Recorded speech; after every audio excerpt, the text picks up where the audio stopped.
Hi, I'm Davide from the University of Modena Reggio Emilia, and today I will talk about conditional channel-gated networks for task-aware continual learning, a joint work with Qualcomm AI Research. Now, deep neural networks are extremely powerful function approximators. However, when dealing with a sequence of non-ID tasks, their performance degrades due to catastrophic forgetting. What happens is that they sacrifice performance over prior tasks in order to fit the current observations.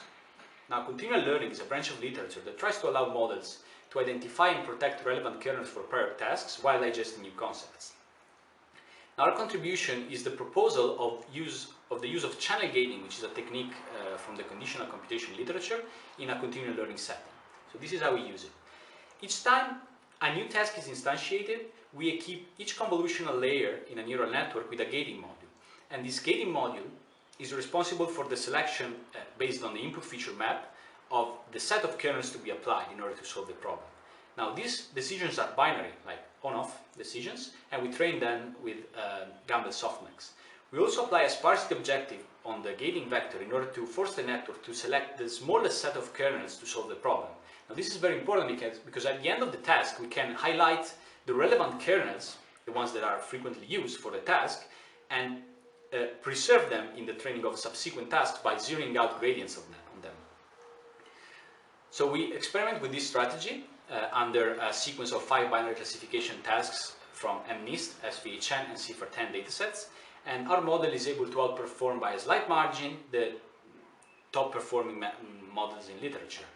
And as a nice byproduct of the conditional computation nature of our model, we are also able to save a lot of computation. You can see the comparison in MEC counts in a logarithmic scale with respect to, for instance, the dashed line, which is the original learner network. Now, this model works, but it still has a flaw.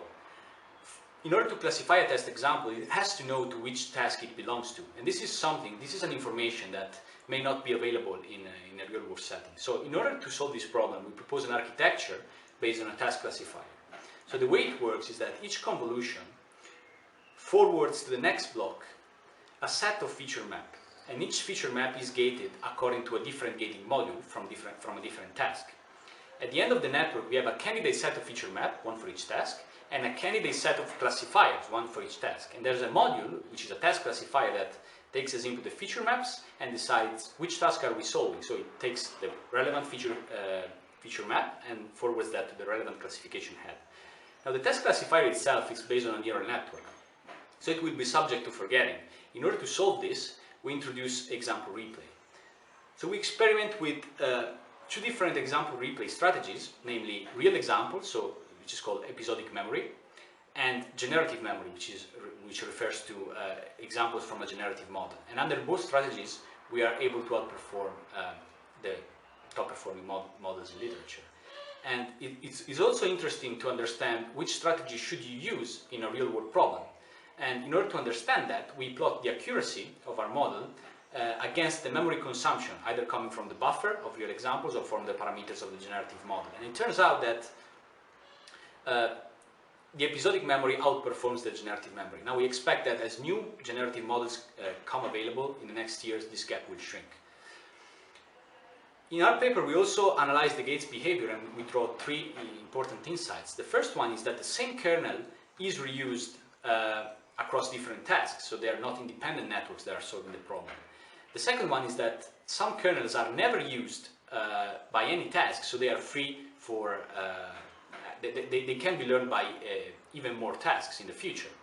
And the third one is that some gates are interpretable, so they fire for instance, big stroke digits in MNIST, or different classes but with the same semantic nature, such as different breeds of dogs on ImageNet or different species of fishes.